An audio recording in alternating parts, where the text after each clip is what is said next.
잠시 그냥 제 소개를 먼저 간략히 드리는 게 좋을 것 같아요.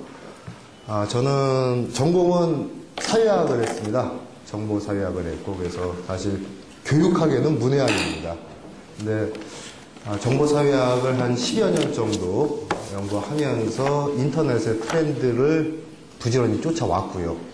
또 그러다 보니까 이러닝 교육기관이죠. 또 사이버대학에서 지금 올해로 7년째 근무를 하고 있습니다.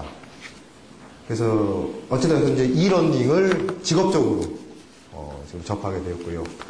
또 학교 생활을 하다 보니까 학교에서 또 이러닝을 총괄하는 온라인 교육처 또 처장 보직을 지금부터 4년을 하고 있습니다. 그래서 여러 가지 어떻게 보면은 교육학자는 아닙니다만은 교육학 외부 영역에서 이러닝을 또 실무적으로 접하고 있는 그런 사회학자의 시각으로 지금의 이러닝의 새로운 트렌드에 대해서 좀 전망해보는, 그리고 또 제가 그동안 온라인 교육에 몸담고 있으면서 느꼈던 여러 가지 생각과 또 아이디어들을 한번 소개해드리는 그런 시간으로 마련했습니다. 제가 처음 이 사이버대학이라는 데 왔을 때, 제가 2003년에 왔습니다.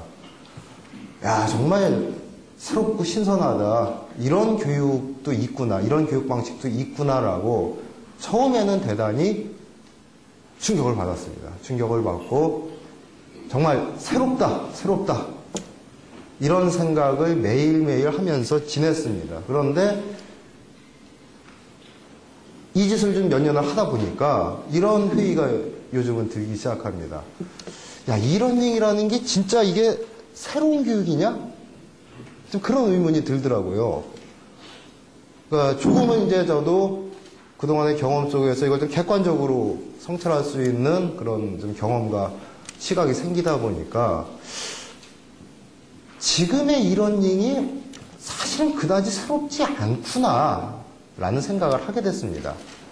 물론 전통적인 그 강의실 교육과의 달라진 측면들은 많이 있죠. 근데 그것이 제가 볼 때는 도구적인 측면에서는 많이 달라졌지만, 사실 어떤 교육의 기본 패러다임이라든지 교육의 원리라든지 하는 측면에서는 전통적인 오프라인 교육을 그냥 전자화시킨, 그것이 지금까지의 이러닝이 아닌가 하는 제 나름대로의 좀 비판적인 생각을 하게 됐습니다. 물론 이런 이야기 들으면 그동안 이 교육학 영역에서 이러닝에 오랜 기간 몸담고 계셨던 분들이 발끈하실 수도 있는 얘기인데, 감히 이런 말씀을 드리는 이유가, 사실은 전통적으로 강의실에 모아놓고 하던 수업을 지금은 전자공간에 모아놓고 하는, 그 차이만 있지 않은가. 그러니까 여전히 사람을 모아놓고 하는 교육, 물리적 공간이 아닌 가상의 전자적 공간으로만 바뀌었을 뿐, 집합교육의 방식이라는 거는 기존의 이러닝도 크게 차이는 없더라. 그러니까 LMS 집합교육이라고 할 수가 있겠죠. 강의의 방식도 마찬가지입니다. 일방향 칠판 강의로 이루어지던 교실 강의가 사이버 집합교육에서는 그냥 일방향 동영상 강의로, 칠판이 동영상으로 대체된 것 말고는 방식은 다르지 않더라. 저도 그렇게 교육을 해왔고요. 종이 교과서가 멀티미디어 콘텐츠로 바뀐 것 이외에는 결국은 다르지 않더라. 왜 이렇게 이러닝 많이 이야기를 했습니다만은 궁극적으로 큰 변화를 느끼지 못할까? 저는 기본적으로 우리 안에 있는 어떤 학교 교육에 대한 고정관념들, 한 200년 정도 이렇게 이어내려온 고정관념의 틀 안에서 이러닝을 기획했기 때문이 아닌가 하는 그런 생각이 들었습니다. 어떤 고정관념들이 있냐면은, 대표적인 게 교수자는 가르치는 역할을 하는 사람이다. 전적으로 가르치는 역할을 독점적으로 수행하는 사람이 교수자의 역할이다라는 고정관념. 교육이라고 하는 거는 강의 컨텐츠를 통해서, 그것이 칠판에 쓰여진 것이건 교과서에 쓰여진 것이건 멀티미디어 콘텐츠에 쓰여진 것이건 어쨌든 교육용 강의 컨텐츠를 통해서 이루어지는 활동이다라는 고정관념. 그리고 또 하나는 학교라는 곳. 학교는 어쨌든 매일 가야 하는 곳이다. 뭐 이제 이런 식의 기본적인 고정관념들을 전제로 하고 그 안에서 물리적인 공간, 물리적인 도구들을 온라인 공간, 디지털 도구로 바꿔만 놓은 사실은 그것이 지금까지의 이러닝이 아닌가 이런 생각이 듭니다. 이 사실 학교라고 하는 공간을 통해서 교육이 이루어진 역사는 사실은 19세기 이후, 그러니까 불과 한 200년의 역사밖에는 되지 않습니다. 사실 인간의 인류 문명에 있어서 교육이라고 하는 거는 정말 뭐 수십만 년 동안 이루어져 왔던 것이죠. 아주 저 원시 공동체 사회에 사냥하는 법을 가르치는 것부터 시작을 해가지고 불 피우는 거, 그게 다 교육 아닙니까? 그것부터 시작을 해서 천자문 외우던 시절 등등등등 하면서 지금의 교육까지 하여튼 수십만 년 동안 인간은 교육이라는 것을 해왔는데 이것을 학교라는 공간 안에서 집중적으로 사람들을 모아놓고 하는 교육이라고 하는 것은 그 역사는 수십만 년의 이 시기 중에 불과 200년에 불과합니다. 근데 그 200년의 경험 속에 여전히 우리가 갇혀있다 라는 생각이 듭니다. 학교라고 하는 것이 만들어진 어떤 뭐 기원을, 물론 이제 교육학 쪽에서는 다르게 보실 수도 있겠습니다만, 사회학 쪽에서는 흔히 이제 그 프랑스의 사회철학자 푸코식의 개념으로 정의를 한다면은 학교는 하나의 근대적인 규율기관, 통제기관 중에 하나인 거죠. 푸코 같은 사람은 그래서 학교나 교도소를 같은 맥락으로 이해를 합니다. 근대적인 질서, 이런 것들을 획일적으로 사람들에게 주입시키고, 그래서 대량 생산체제, 자본주의 대량 생산체제가 필요로 하는 어떤 획일화된 이런 인력을 양성하고, 그들을 사회적으로 규율하기 위해서 만들어 놓은 여러 기관들이 근대혁명 이후에 생겨났고, 학교라고 하는 것이 어린이들, 청소년들에게 그러한 규율을 가르치는 이런 곳으로 푸코는 정의하고 있습니다. 그래서 대중교육 시스템을 통해서 교육이라고 하는 사회적인 권한을 학교가 독점할 수 있도록 근대사회가 그 권한을 준 거죠.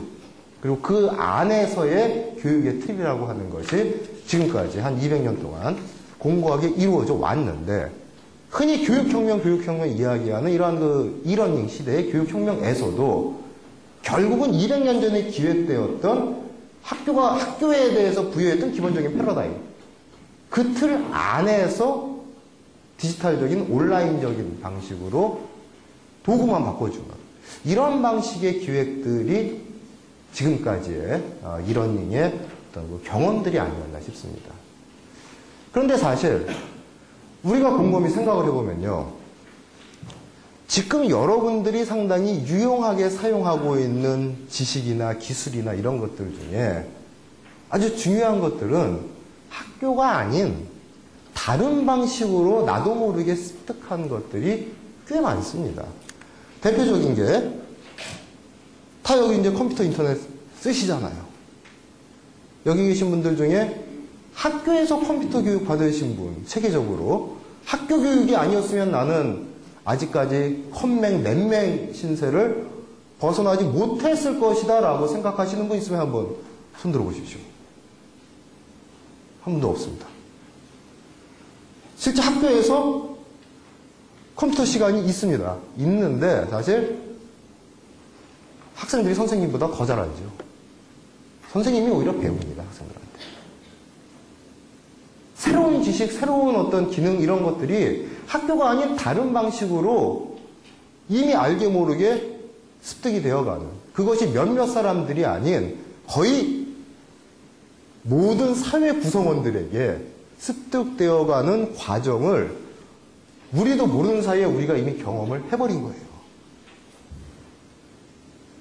그럼 여러분들은 컴퓨터나 인터넷을 어떻게 배웠습니까? 주변 사람들한테 배웠잖아요. 주변 사람들한테. 그렇죠? 뭐 좀 하다가 잘 안 되면은 친구한테 전화하고, 친구 부르고, 아는 사람 부르고, 후배 부르고. 이게 뭡니까? 소셜망을 통해서 배웠다는 겁니다. 소셜망을 통해서. 학교를 통해서 배운 것이 아니라 개별적으로 자기가 가지고 있는 소셜망이 자기의 학교 역할을 해준 거예요. 컴퓨터라고 하는 것이. 이것뿐만이 아닙니다. 뭐 한국 사회를 한번 그냥 크게 뒤집어 놓았던 몇 가지 대표적인 사건들. 예를 들면은 황우석 박사의 그 뭐 인간복지 실험과 관련한 여러 가지 뭐 유전자 조작 뭐 이런 정보들. 2008년 광우병 촛불 시위 때 마찬가지고요. 유전복제, 광우병과 관련한 이거는 완전히 정말 고도의 전문화된 지식들입니다. 고도의 전문화된 지식들이에요. 근데 웬만한 중고생들이 그 전문 용어들을 다 읊조리고 다닙니다. 그걸 전공한 대학원생들 정도나 돼야 사용할 만한, 물론 그 중에는 잘못된 정보도 있고 왜곡된 정보도 있습니다만은 어찌됐건 간에 일반인들은 평소에 듣도 보도 못한 전문 단어들, 대학원생 정도는 돼야 이게 이야기되던 내용들을 웬만한 중고생들이 다 떠들고 다녀요. 인터넷을 통해서. 이게 어디서 얻은 정보입니까? 누가 가르쳐 준 겁니까? 학교가 가르쳐 준 게 아니거든요. 그 마찬가지로 온라인을 통한 소셜망을 통해서 거기서 떠다니는 단편적인 정보들, 그것들을 자기가 주체적으로 재구성하고 조합을 해서 하나의 자기만의 이해 체계들을 만들어낸 과정들이거든요. 이런 케이스들이 점점 많이 나오고 있습니다. 점점 학교에서 배우는 지식보다는 이런 소셜망을 통해서 배우는 지식들이 그 양적으로도 훨씬 더 늘어나고 있고, 특히나 뭔가 새로운, 그러면서도 꼭 필요한 이런 지식 체계들이라고 하는 것들은 점점 학교가 아닌 소셜망을 통해서, 소셜망에 의존해서 습득해 나가는 이런 흐름들이 점점 확장되고 있습니다. 우리가 흔히 뭐 소셜 혁명이다라는 이런 이야기들이 요즘 나오고 있는데, 잠시 뭐 아마 많이 인터넷에서 보신 분들도 계시겠습니다만은 지금 이 소셜 네트워크 혁명이 우리 사회에 어떤 변화들을 가져오고 있는지 유튜브에 올라온 동영상을 제가 하나 준비했으니까 한번 잠시 보시고 또 이야기를 계속 해보도록 하죠. 틀어주십시오.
네, 여기까지입니다.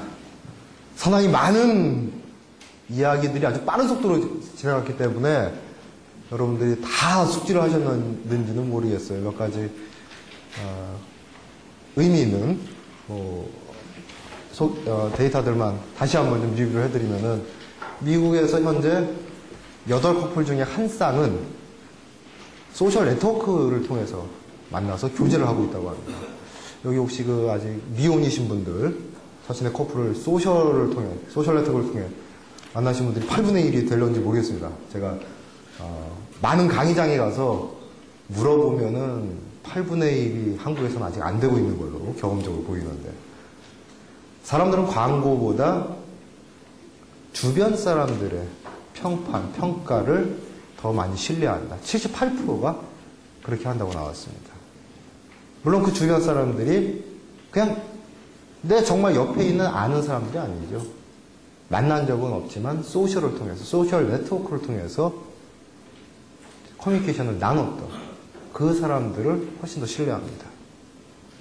그 밖에도 많은 다양한 이야기들이 나오고 있습니다만은, 교육 역시 마찬가지인 것 같습니다. 우리가, 웹 2.0 이야기를 한동안 했습니다. 요즘은 이제 소셜 네트워크 이야기 하면서 웹 2.0 얘기가 좀 많이 사그라들었습니다만, 한 작년까지만 하더라도 웹 2.0이 엄청난 화두였어요. 웬만한 어떤 새로운 단어들 속에는 다 2.0 붙이는 게 유행이었습니다. 오늘 여기 이제 이 주제는 또 이제 난리지 3.0에서 3.0으로까지 지금 왔는데, 웹 2.0 얘기가 한참 나오니까 이러닝 영역에서도 이러닝 2.0이라는 이야기들이 나왔어요. 근데 웹 2.0에 대한 가장 기본적인 키워드들만 아주 핵심적으로 요약을 하면은 이런 거죠. 플랫폼으로서의 웹이 플랫폼으로 기능하는 것.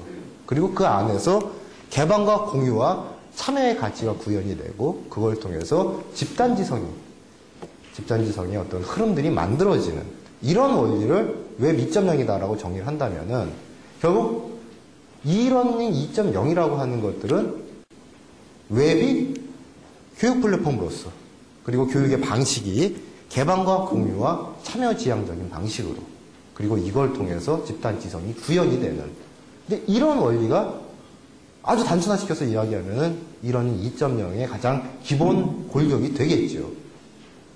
그래서 그동안 이러닝 2.0을 표방하는 혹은 지향하는 다양한 움직임들이 국내외적으로 있어 왔습니다. 이런 것들은 아마 이 교육학 쪽에 계신 분들은 다 이미 숙지하고 계시는 내용들이기 때문에 간단히 스킵을 하고 가겠습니다.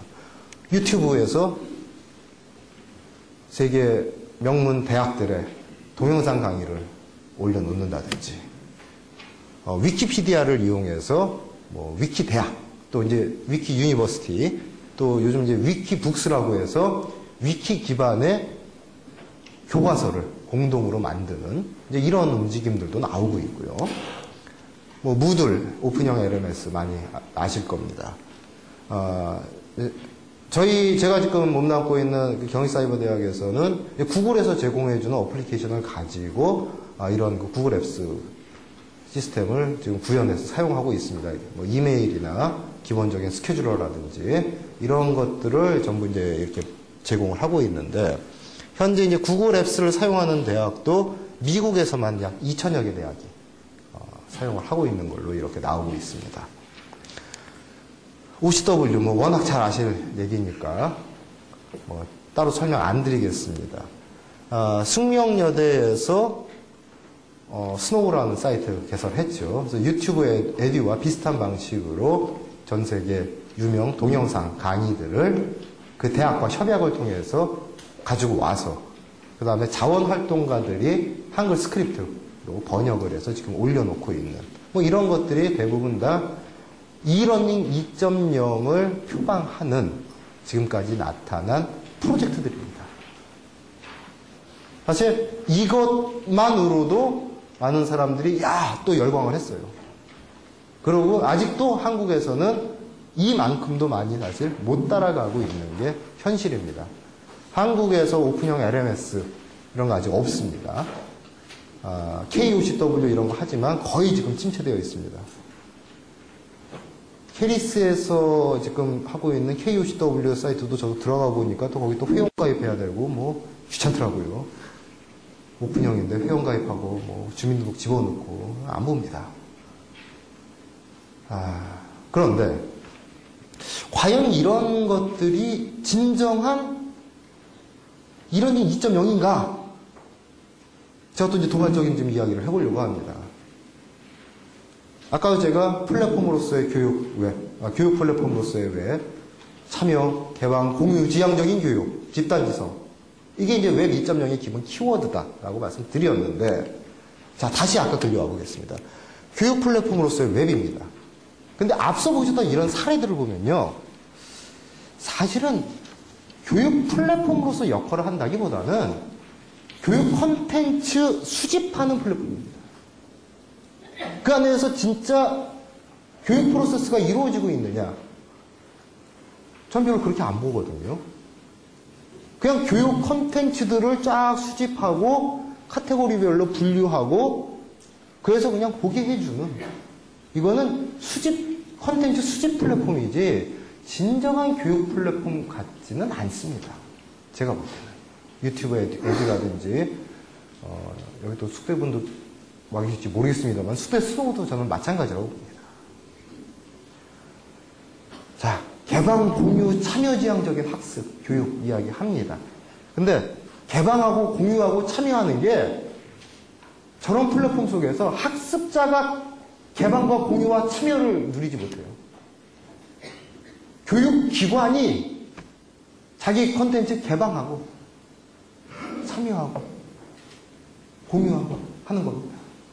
학습자의 개방, 공유, 참여가 아니라 교육기관들의 개방, 공유, 참여예요. 여기에 이제 국내 교육기관들은 우리도 이제 이런 거 좀 앞서 나가면서 하는 기관이야 라는 일종의 과시적 홍보 효과 때문에 조금씩 성의를 보이는 이 수준인 거죠. 이게 진짜 2.0인가? 저는 아니라고 봅니다. 자, 그러다 보니까 이 안에서 집단지성이라는 거는 만들어지지 않습니다. 개별적인 학습자들이 그냥 접속해서 서비스 이용하고 일방향적인 동영상 강의 자기가 혼자 보다가 끄고 끝나는 거지. 그 안에서 어떤 집단적인 소통이 일어나고 집단적인 학습 활동이 일어나고 그래서 그 콘텐츠를 기반으로 한 새로운 무엇인가가 만들어지는 이럴 여지는 사실은 전혀 없다라는 겁니다. 그래서 이러닝 2.0을 표방한 이런 실험들조차도 사실은 웹 2.0의 어떤 본연의 취지에서 본다면은 그냥 껍데기만 비슷하게 흉내를 낸 거지. 그 교육의 원리 자체가 2.0인 방식으로 바꿀 수 있도록 촉진해주는 그런 실험은 아니지 않나 하는 생각이 듭니다.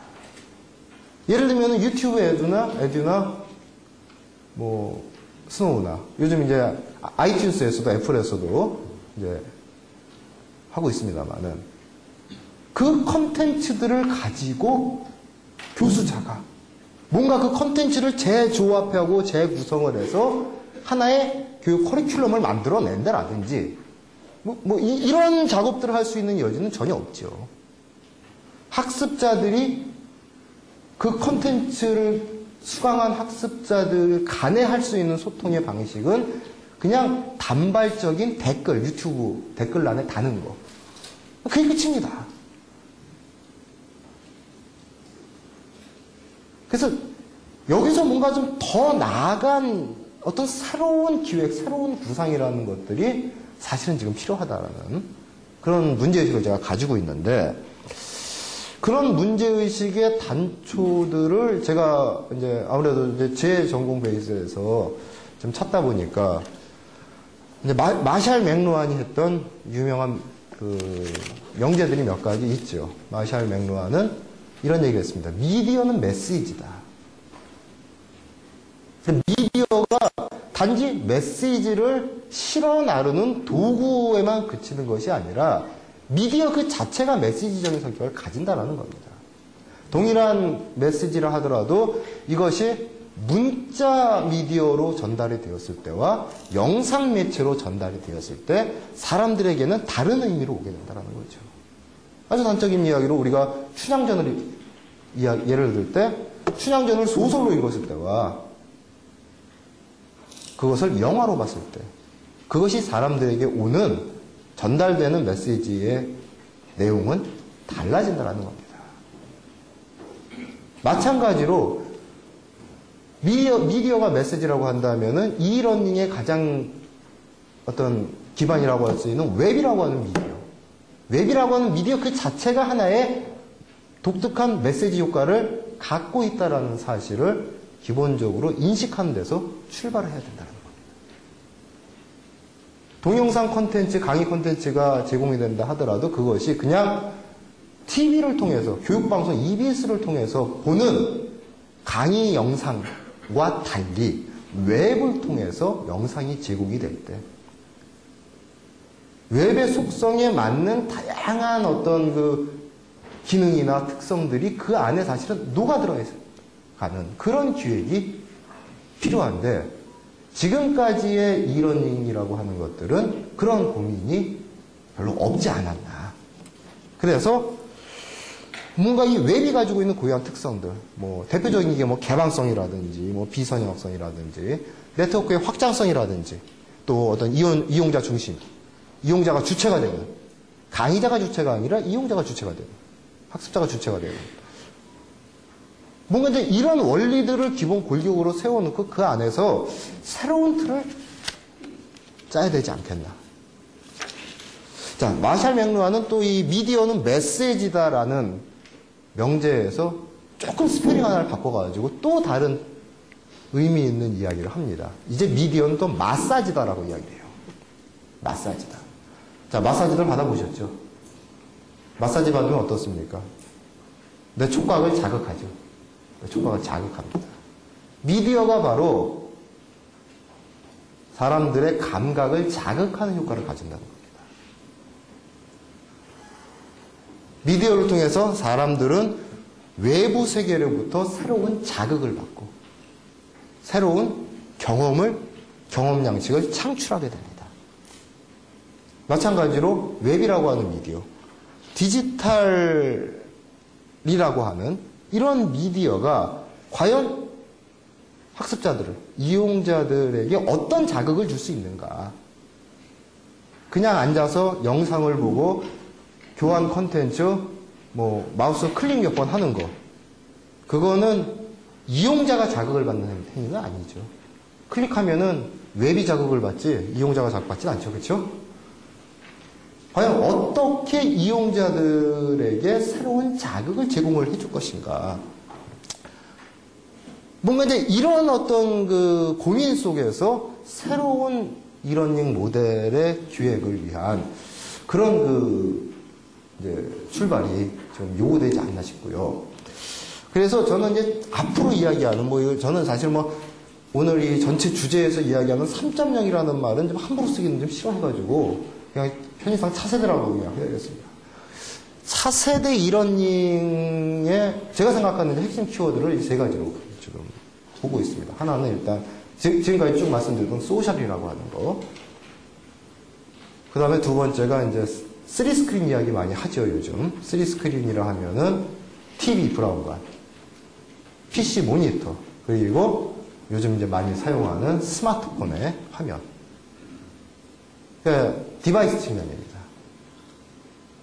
플랫폼 측면에서는 소셜을 촉진할 수 있는 플랫폼, 디바이스 측면에서는 3스크린 전략, 그리고 컨텐츠 측면에서는 그 컨텐츠들이 이제 글로벌 교육 영역에서 통용이 될 수 있는, 이게 단지 시장적으로 국제 경쟁력을 갖는다라는 의미를 넘어서서 글로벌 차원에서 교류될 수 있는 이런 이제 컨텐츠들의 개발. 이 세 가지가 앞으로 이 기본 골격이 돼야 된다, 이렇게 보고 있는데, 그래서 소셜적인 플랫폼을 위해서는 이제 이런 개방화, 유형화, 표준화 전략이라든지, 또 3스크린 기반의 디바이스에 있어서는 다각화, 연계와 첨단화, 그리고 이제 컨텐츠 영역에서 다양화, 고급화, 국제화 이제 이런 화두들을 제가 한번 정리를 해봤는데 하나하나 조금 자세히 말씀을 드리면요. 일단 플랫폼 측면에 있어서는 요즘 이제 사실 그런 것들이 조금씩 모색이 되고 있는 걸로는 알고 있습니다. 소셜 기반의 LMS라고 하는 것들. 그리고 이것이 소셜에 기반하려면 사실은 오픈형 플랫폼이 되어야 마땅합니다. 최근에 이제 국내에서도 소셜 네트워크 기능을 제공하는 LMS들이다 라고 나오는 것들이 있어요, 사실. 근데 그걸 보면은 그것도 여전히 반쪽짜리 소셜이라는 생각이 들어요. 왜냐하면은 LMS에서 뭐 트위터나 페이스북으로 이렇게 연동시키는 기능 정도 제공하고 그러면서 여전히 그 LMS에 로그인해서 들어오는 사람들만의 닫힌 집합교육의 장인 겁니다. 쉽게 말하면은 교실로 비유하면은 옛날에는 창문까지다 잠그고 교육시키다가 요즘은 이제 창문은 열어놓고 학생들이 창밖에는 좀 내다볼 수 있게 해주는 외부의 트위터 같은 소셜망은 좀 고개는 내밀 수 있게 해주는 하지만 외부에서의 또 참여는 끌어들어오기가 어려운 약간 좀 반쪽짜리 방식인데 거기서 이제 진일보한 이제 그런 개념이죠.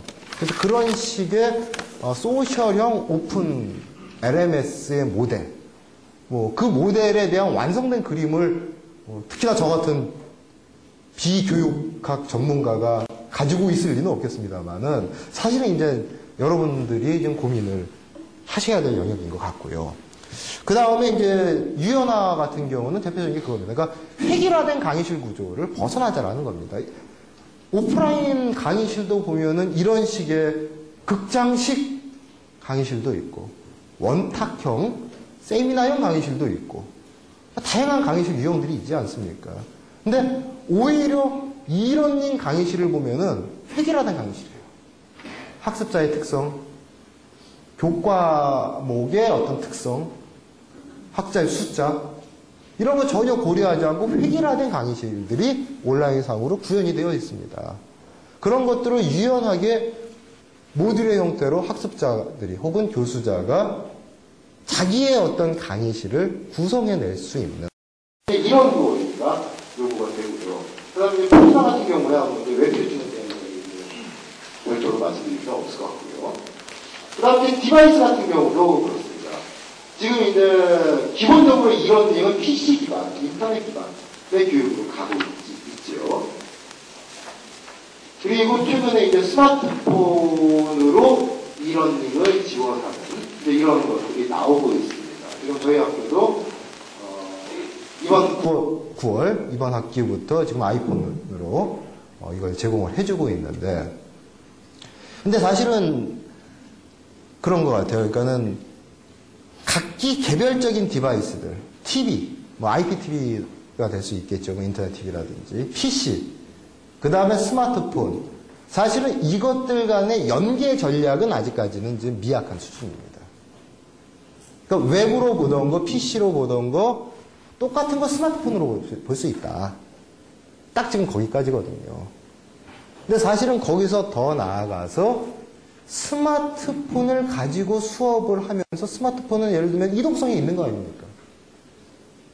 그리고 뭐 이외에도 말씀드리겠습니다만, 뭐 증강현실이라든지 LBS라든지 이런 PC가 제공해주지 못하는 기능들을 제공해주는 디바이스예요. 그러니까 단지 동영상을 이동하면서 이 작은 화면으로 깝깝하게 볼 수 있다. 이것만을 앱러닝의 장점으로 규정하는 것은 사실은 앱러닝이 가질 수 있는 무궁무진한 가능성을 상당히 축소화시키는 겁니다. 그래서 증강현실이라든지 LBS 기반이라든지 이동성이라든지 이런 걸 통해서 이동하면서 단지 동영상 강의를 듣는 것에 그치지 않고 어떤 학습 활동을 할 수 있는, 사실 이제 이런 어떤 기획들이 나와야 된다는 거죠. 그래서 이런 것들이 3스크린이 상호 연계가 될 수 있는 그런 어떤 그 학습 모형, 콘텐츠 모형, 뭐 이제 이런 것들이 앞으로 필요하겠다. 뭐 학사 행정의 연계와 같은 거는 뭐 두말할 필요도 없고요. 그리고 이제 컨텐츠 같은 경우도 이게 이제 어떤 글로벌 경쟁력을 가지려면은 뭐 일단 기본적으로는 뭐 언어적인 문제에 대한 해결, 그렇죠? 지금 이제 뭐 스노우 같은 데서 하고 있는 원어 강의들을 한글 스크립트로 제공을 해서 한국인들도 편하게 들을 수 있게 해준다라든지, 혹은 이제 국내에서 만들어진 이런 강의들을 영어화 시켜서 뭐 더빙을 하든 자막을 하든 국제화 시키는 이런 방식이 있겠습니다만은, 사실은 이제 여기서 더 나아가서 아까 말씀드렸다시피 이런 새로운 첨단 기술을 접목시킨 차세대 콘텐츠 유형, 그리고 이런 그 소셜 네트워크나 LBS 등을 활용을 해서 학습 활동 그 자체가 이제는 온라인을 벗어나서 온오프를 넘나들면서 이루어지는 그런 식의 그 학습 활동을 촉진시킬 수 있는 아주 새로운 컨텐츠 전략 같은 것들이 이제는 연구되고 또 개발되어야 되지 않나 싶습니다. 그래서 이제 지금까지 드린 말씀을 전체적으로 좀 종합을 해봤을 때, 그냥 이게 완결된 구조는 아니겠습니다만은, 제가 가지고 있는 몇 가지 그냥 단편적인 아이디어들만 한번 그냥 체계적이지 않게 나열을 해보면은, 앞으로 새로운 이런 식의 어떤 이런 풍경들이 그려질 수 있지 않을까, 그런 생각을 해봅니다. 뭐 예를 들면 말이죠, 이런 오픈형 LMS를 통해서 다양한 콘텐츠들이 교류가 된다라고 했을 때, 지금 유튜브 에듀나 스노우에서 하고 있는 거는 그냥 한 사람의 강의를 줄창 앉아서 보고 끝나는 거지만, 셀든 교수의 정의란 무엇인가 보고, 요즘 뭐 다 본다니까 한 번씩 보고, 역시 멋있네 하고 끝나는 거지만, 그리고 실제 교과 과정에서의 학습 활동은 뭐 기껏해야 교수자가 강의하면서 셀든 교수가 이런 말 했습니다 라고 한마디 얹혀주는, 그리고 뭐 유튜브에 셀든 교수의 강의 동영상 링크 하나 걸어주는, 이게 지금까지의 방식이었다면, 아까도 제가 처음 말씀드렸다시피 교수자의 역할이 꼭 가르치는 역할만 해야 되냐, 그것이 아니라 이른바 컨텐츠 코디네이터나 컨텐츠 디렉터의 역할도 저는 할 수 있다고 봅니다. 예를 들어서 우리 학교에서 뭐 교양 수업으로 법학개론을 강의한다. 법학 박사 한 명 예전에는 데려다가 1강 헌법부터 1주차 헌법부터 마지막 무슨 뭐 상법까지 다 가르쳤습니다. 한 사람이. 그 사람 자기 전공은 뭐 상법인데, 뭐 이게 지금의 교육 현실이잖아요. 근데 이런 식으로 표준화된 컨텐츠들이 개방형 LMS를 통해서 자유롭게 유통이 되는 환경이 된다면은 얼마든지 이런 그림이 가능합니다. 나는 이제 법학개론을 강의하는 교수인데 내가 강의는 안 해요. 난 코디네이터입니다. 나는 이 오픈형 LMS에 있는 수많은 컨텐츠들을 서치를 해가지고, 자, 1주차 헌법의 세계적인 최고 권위자가 예를 들면 뭐 독일 베를린 대학에 있는 무슨 교수다. 그 사람이 강의하는 헌법으로 1주차 강의 구성합니다. 2주차 민법의 세계적 권위자가 뭐 미국 하버드 대학에 뭐 아무 개가 있더라. 그 사람이 강의한 2주차 구성합니다. 3주차 상법은 뭐 일본 도쿄대에 뭐 아무 개가 하더라. 나는 그것들을 갖다가 찾고 코디네이터 하고, 학생들은 어떻게 됩니까? 법학개론 하나의 과목만 듣더라도 세계 최고의 석학들이 팀티칭으로 가르치는 그런 강의를 들을 수가 있는 겁니다. 그러니까 교수자의 역할 자체가 이런 식으로 바뀌면서 교육 콘텐츠가 글로벌화 된다는 거죠. 그러니까 제가 말하는 글로벌화의 의미는 단지 언어를 변화하는 차원이 아니라 이런 식의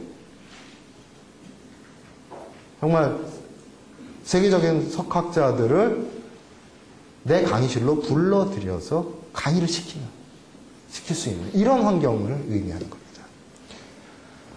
교육 프로그램의 이제 컨버전스화 같은 경우는 마찬가지입니다. 그동안 이제 블렌디드 러닝이라는 말을 많이 했습니다. 온라인 교육과 오프라인 교육이 결합이 되는. 근데 블렌디드 러닝의 결합 방식은 제가 볼 때는 물리적 결합입니다. 이러닝과 오프라인 교육, 이 독자적으로 존재하고 그냥 하나의 교육과정 안에 오프라인 교육 몇 번 집어넣는, 이건 그냥 물리적 결합이에요. 저는 이것이 화학적 결합으로 갈 수 있다고 봅니다. 차세대 소셜 환경에서는. 그래서 저는 이제 그냥 제가 만들어 본 말인데, 블렌디드 러닝보다는 컨버전스 러닝이라는 이런 말을 한번 좀 앞으로 써보면 어떨까? 여러분들이 많이 써주시면 이제 사용되겠죠. 그래서 그런 거죠. 예를 들면은 스마트폰을 하나의 예를 들어봅시다. 과거의 이러닝은 각기 물리적으로 떨어져 있는 사람들이 온라인 LMS에 모여서 집합교육을 받았어요. 그런데 이게 이제 3스크린 환경에서 이제 스마트폰에 LBS라든지 이런 기능을 이용한다면은 물리적으로 집합되어 있지는 않지만 근거리에 있는 학생들 간의 오프라인 커뮤니티가 만들어질 수 있습니다. 서로 찾아주고, LBS를 통해서 위치를 찾아주고. 그래서 온라인 강의 속에서 학생들의 오프라인 근거리 학습 활동이 결합이 되는, 사실 이제 이런 모델도 그 수업 모델도 얼마든지 개발이 가능하거든요. 그리고 뭐 예를 들면은 또 이제 그런 경우들도 있습니다. 그 몇몇 이제 외국 대학에서 그런 실험들이 있었던 걸로 아는데, 집합교육을 합니다. 오프라인 강의실에서 집합교육을 하는데 여기서 이런 스크린으로 뭐 예를 들면 남극기지에 있는 아무개를 불러내는 거죠. 단지 그 사람과 화상 대화를 하는 차원이 아니라 온라인 가상현실의 방식을 통해서 강의실에서 남극기지를 3D 스크린으로 체험을 하는, 간접 체험을 하는, 일종의 증강현실 같은 방식으로 뭐 이런 것들. 그러니까 오프라인에 기반을 해서 어떤 온라인적인 요소를 가미한 컨버전스 러닝. 온라인에 기반을 두고 오프라인의 어떤 학습 커뮤니티 활동을 촉진시키는 컨버전스 러닝이라든지 이런 것들이 이제는 기술적으로 가능하거든요. 기술적으로는 이제 지원이 됩니다. 그런데 그것을 어떻게 수업 모델화 시킬 것인가에 대한 기획은 아직은 상당히 미비한 수준이죠. 그러니까 기술적인 이거는 마련이 돼 있기 때문에 그 다음에 이제 그런 것들을 만들어서 쌓으면은 이게 이제 새로운 교육 모델이 되는 겁니다. 마지막으로 학교라는 것도 마찬가지입니다. 제가 아까 학교 꼭 매일 가야 하는 곳이냐. 그렇다고 해서 학교가 이제는 필요 없어졌다라는 말은 감히 못하겠고요. 다만 학교의 기능, 학교라는 물리적 공간의 기능과 구성 자체에 대해서는 이제는 변화가 요구되지 않는가. 기존의 학교는 학교에서 가장 중요한 공간은 어떤 공간입니까? 강의실이죠, 강의실. 강의실 중심의 학교입니다. 가장 많은 면적을 강의실이 차지하고 있고, 학습 활동은 강의실 안에서 이루어집니다. 근데 꼭 강의실 중심의 학교가 이제는 될 필요가 뭐가 있느냐. 다른 어떤 학습 활동들을 촉진시키는 허브로서 요즘 많은 학습 활동들이 어디서 그 온라인 소셜 네트워크들이 학교 밖에서 자기들만의 학습 활동들을 많이 합니다. 어디서 많이 하는지 아세요? 토지에서 많이 합니다. 토지 아시죠? 네. 거기서 엄청나게 많은 학습 활동들이 이루어집니다. 차도 제공해주고 온라인 네트워크 다 돼 있고, 그런데 어쨌든 물리적 공간, 거기서 충분히 학습 활동이 이루어집니다. 개별적인 공부 학생들이 요즘 어디서 많이 합니까? 독서실 다음으로 많이 하는데 스타벅스죠. 그렇죠? 독서실에 자리 없으면 옛날에는 빈 강의실 찾았는데 요즘은 스타벅스 갑니다. 시험 때 되면은 심지어 모텔을 갑니다. 아시죠? 네? 모텔에 연애하러 가는 게 아니라 공부하러 갑니다. 웬만한 모텔이 2002년 월드컵을 계기로 초고속 인터넷 통신망이 다 깔려있기 때문에 모텔 가서 공부합니다.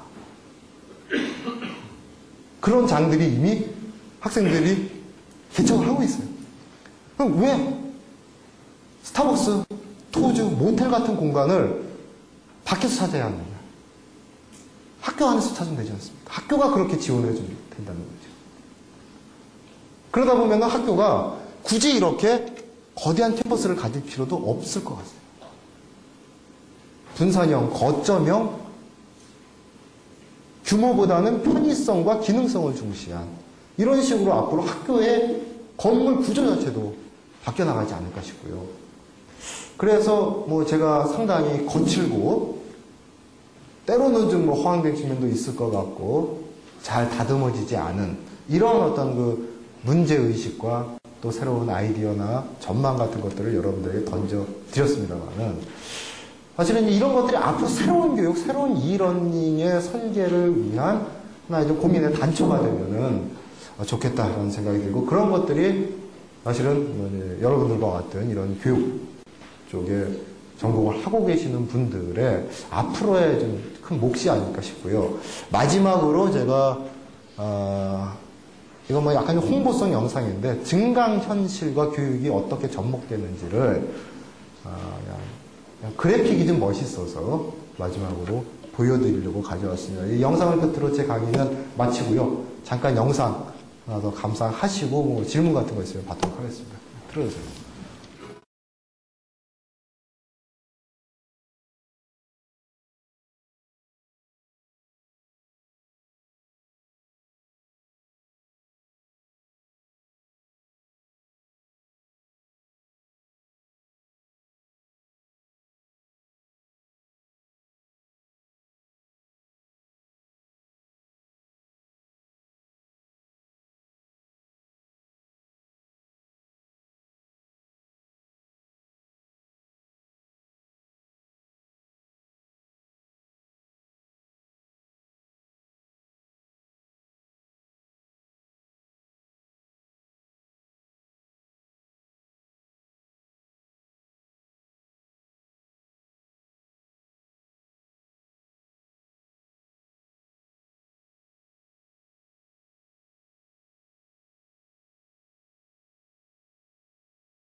네, 여기까지입니다. 경청해 주셔서 감사합니다.